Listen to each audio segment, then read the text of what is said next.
Today, the final episode of our top 50 series. We're doing the top 10 modern actors in fantasy, science fiction, and horror movies and TV shows. Who made the list?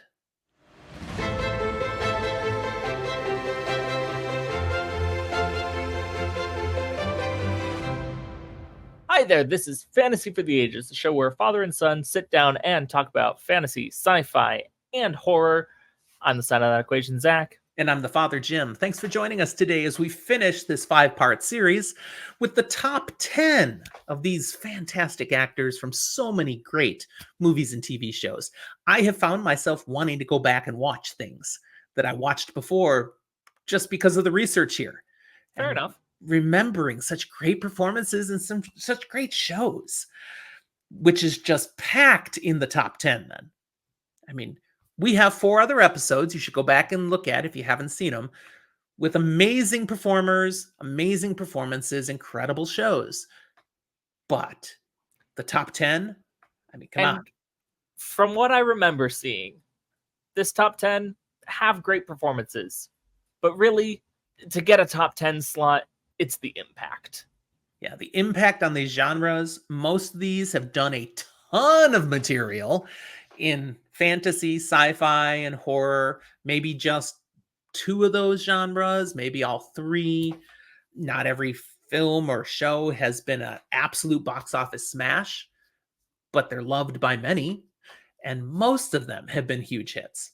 And that well describes number 10 on the list. So let's just get to it. Arnold Schwarzenegger. Oh, I remember when he was my governor. Yeah, absolutely. We were living in California then. Yeah. His iconic roles from Conan the Barbarian to The Terminator to Predator, a number of sci-fi films like The Running Man and Total Recall that are really fantastic. He's shown actually a little bit of depth and variety in some of his roles like Twins and Junior. He gets into a little sci-fi comedy, a little fantastical. He does get into the DC world with Batman and Robin when he plays Mr. Freeze in a movie that's not very good, but I was entertained anyways. I'm like, Arnold Schwarzenegger. The Expendables series. Yeah. Which just bringing this whole bunch of action stars in. It's really a larger-than-life action movie series. There's elements of fantasy and sci-fi because of how over the top they go. It's just silly. It's just silly. What else can we do? They keep coming up with Terminator movies that just keep showing up over the decades where I'm like, how is he still doing those? And yet he does. It's been fun. I'm waiting for, someday Terminator Back from the Dead and they'll have him CG'd in or something. This is one of those things where Arnold Schwarzenegger is synonymous with the Terminator. Yes. And so he gets the spot, if only because everyone knows him for that. Everyone. Yep.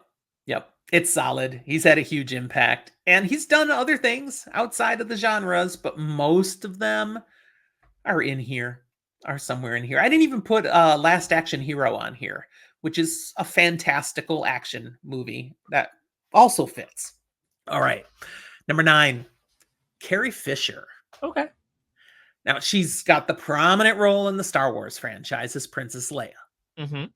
And that's a lot of what gets her on here. Yeah. The other roles she's had don't come anywhere close to reaching that layer of status. But everything else you see her in, you're like, Princess Leia. She's so iconic in that role. And yet she shows up in these other things and actually does good performances. Like she has a small role in Scream 3, the horror franchise. She's got another horror movie role, Sorority Row, where she's the house mother at a sorority where then things go wrong. It's a horror thriller. Robot Chicken. She voices a role, various characters on that. Same thing with Family Guy. She voices a character there.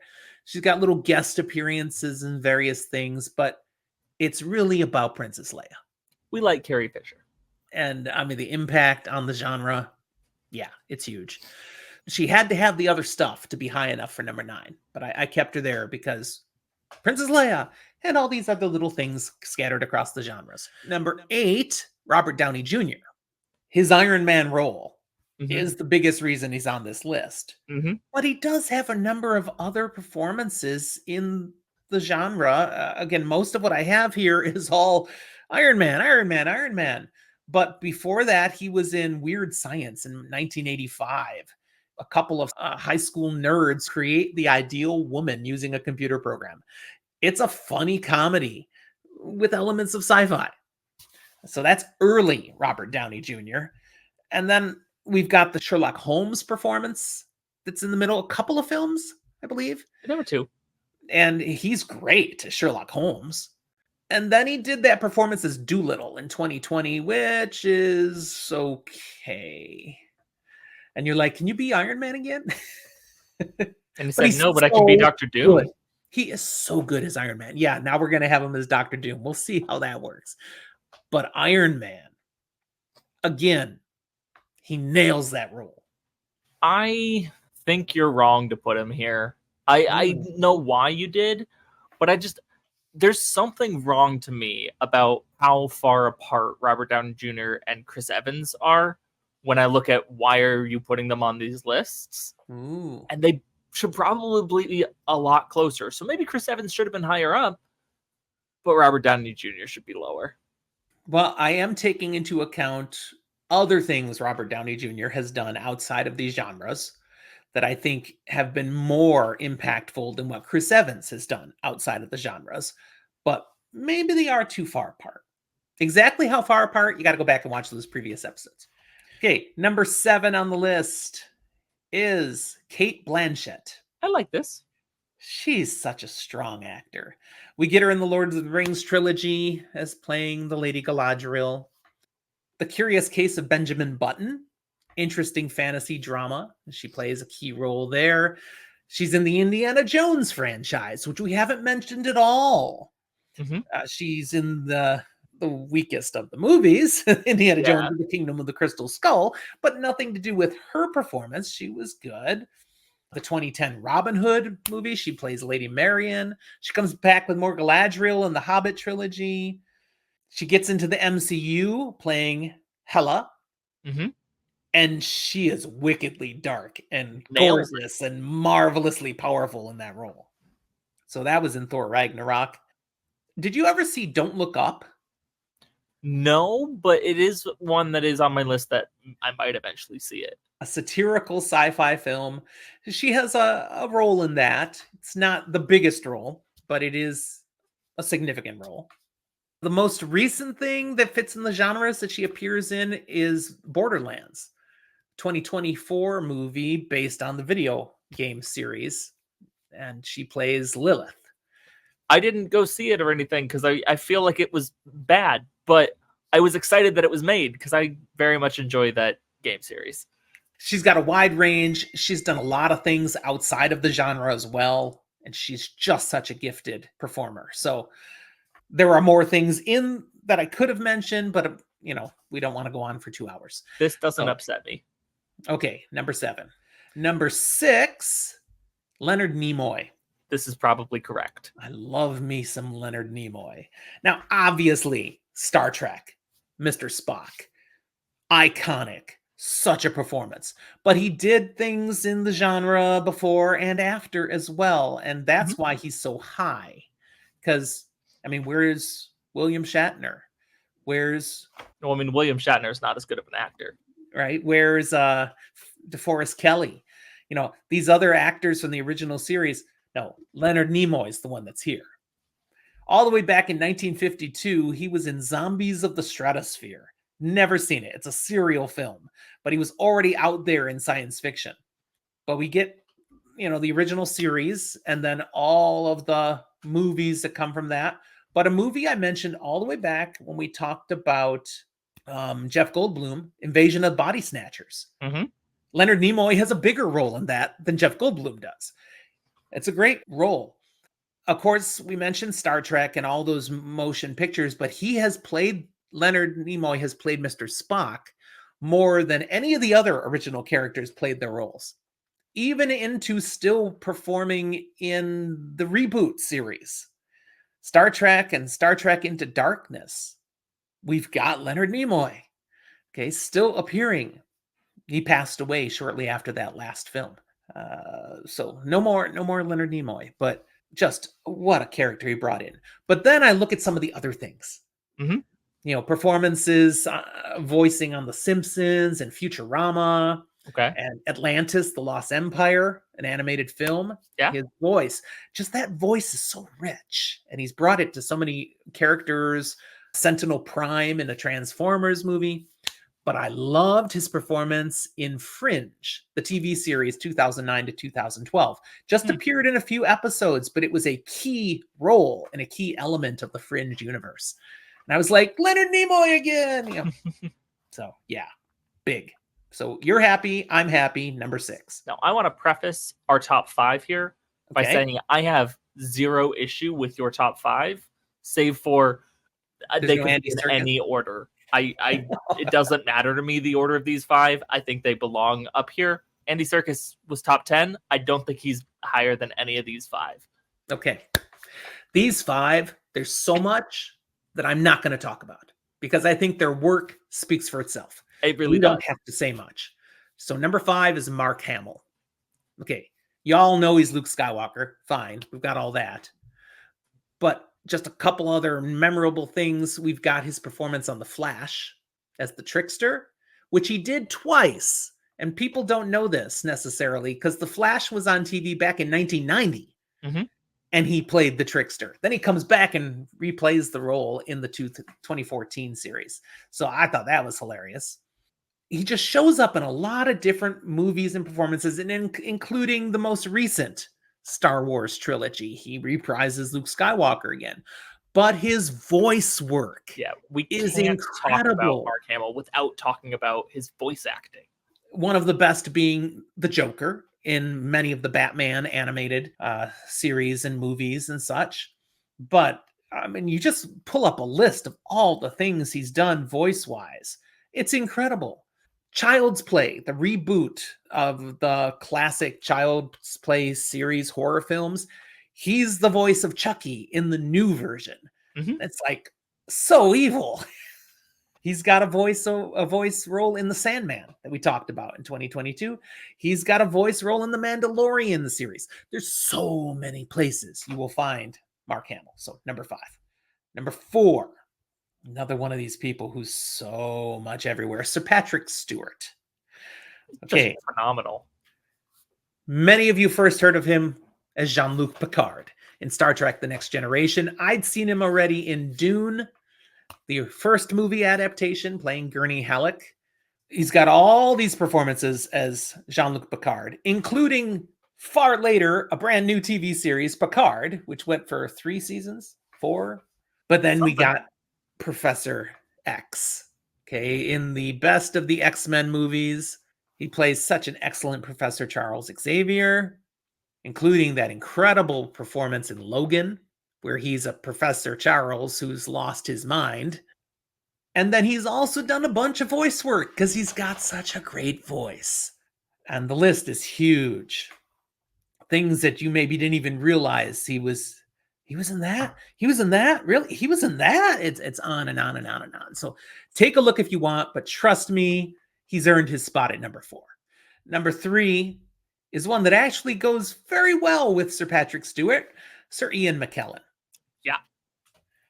Now, we're talking Gandalf, people. Okay, Gandalf. But he's also the Magneto to Sir Patrick Stewart's Professor Charles Xavier. So he's got a prominent role in the X-Men franchise as well. And then he's done some other movies in here that are just standout things. The Da Vinci Code. He's got a key role there. He's the narrator in Stardust. Because again, a rich voice. That one is that's a hidden gem. He plays Cogsworth in that 2017 Beauty and the Beast live action movie, which was interesting. But then again, the voice roles. So many voice roles that he's done. Yeah, he's just a rich actor. Again, one where I'm like, thank you for saying yes to Gandalf. You are Gandalf, man. I will cry if someday children are born who don't know these names. That these are people these should stay household names forever. Love it. Number 2 on this list, Sigourney Weaver. Okay, we bring her in the Alien franchise. Mm-hmm. Okay, which the first one is a horror movie, the others are more action sci-fi. But she's fantastic as Ellen Ripley. She is to Alien what Arnold Schwarzenegger was to the Terminator. Yes. But then she shows I can do other things. So we get her in a comedic part in Ghostbusters and Ghostbusters Part 2. We get her in Galaxy Quest, where she's just amazing in that sci-fi spoof of the Star Trek fandom. We've got voice work, Futurama. We've got her key role in Avatar. She's the director in The Cabin in the Woods. You don't see her till right at the end, and you're like, it's Sigourney Weaver, and just the movie suddenly becomes better. One of your favorite books that was adapted to a film, A Monster Calls. And she's the grandma. Yeah. Okay. She keeps coming out with additional things. Avatar, The Way of Water. She was in that as well. She's got so many roles in fantasy and science fiction and even horror. So she crosses all these genres. She's been on TV and film. Body of work's impressive, and Alien alone gets her high on the list. But fantastic. Enough said. But who's number one after all of that? Who could be number one? Harrison Ford. At least according to you. Yes. And here's why. Obviously, we've got him in the Star Wars universe as Han Solo. Then we've also got him in the Raiders of the Lost Ark films, the Indiana Jones franchise, which is very fantastical. But we've also got him in Blade Runner, one of the pinnacle sci-fi movies, and the sequel that came out later. I can admit, I don't like it that much, but he's in it, and it's got the staying power a lot of people do. Now, Harrison Ford partly holds on to the number one list because he is such a blockbuster actor. Absolutely. He has done so many things outside these genres, while also doing killer roles in these genres. So Harrison Ford being part of a movie is huge. So after he's got all of this stuff under his belt, then he comes back in and he does a few more things like Ender's Game. Yeah, and he was great phenomenal. Science fiction movie. Cowboys and Aliens, which is not that great a movie, but extraterrestrials in the Old West. And there you go. Harrison Ford's there. And he keeps putting out, he died in the last Star Wars film he was in, but he came back for that, final franchise to do things. He shouldn't have died. That was, oh, come on, man. But he wanted to die. He's like, enough already. Put Han Solo to rest. It's debatable to say he died in the last one he was in, because he's kind of in later ones after being dead. But debatable. And then Indiana Jones and the Dial of Destiny in 2023, which was a little better than the Crystal Skull. So we were glad to have it. And that is the final Indiana Jones film that Harrison Ford said he's going to do. So if there's any more, it'll be someone else. But I hope there's no more, because he was Indiana Jones. And so that's the thing about this guy, to have created this iconic Han Solo and this iconic Indiana Jones, which are very different characters, and yet so much him. And then he throws in these other things along the way. That's why he's staying power and recognition for multiple different roles in multiple different series in these genres. So it's valid. But you might think otherwise. And that's what the comment box is for. You've been with us through this whole journey. Hopefully you've seen 50 through number 1. Before we wrap it, I want to know from Zach, because just like you might have ones going, hey, why wasn't this on the 50? Zach, do you have any that you would have put somewhere in here that I didn't even think of? There's a couple, and we get people like Henry Cavill, who has done some very interesting, valid things, is continuing to do them. He's just a nerdy sci-fi fantasy guy, so he's willing to do projects like this. Yeah. He easily could have been somewhere low on the list. Somewhere low to mid. Pedro Pascal has done multiple things where he's been kind of a leading role, as well as a couple of smaller bits here in Game of Thrones or here and there. The Last of Us. Exactly. And so there are plenty of people that you can make a case for. And I'm excited to see, I'll hold back any others, but I'm excited to see who people watching comment and let us know that you missed. Sounds good. So put those down in the comment box. And again, if you don't mind, like, subscribe, hit the notification bell. Makes us happy. Thanks for watching. Thanks for joining us on the journey. We hope you've enjoyed it as much as we did. We'll let you go now. Thanks for watching. We'll talk to you next time.